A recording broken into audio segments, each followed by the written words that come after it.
Hello guys, in this video I am going to show you how to check the flight status using the flight number in the Avianca application. But first I just want to mention, don't forget to subscribe to my channel, because at 10,000 subscribers I am going to show you my whole YouTube revenue statistics and growth strategy, as well as how to make money online. Let's jump into it.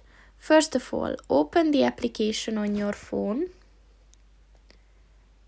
and then click on the search button at the bottom of the page on the left. And then scroll down and at the flight status section, click on the check your flight's status button.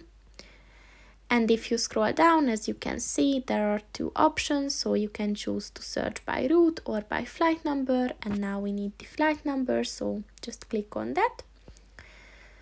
And next you have to provide your flight number as well as the date of the flight. And once you have everything, just click on the find flight button. And that's pretty much it for this video, guys. See you in the next one. Goodbye.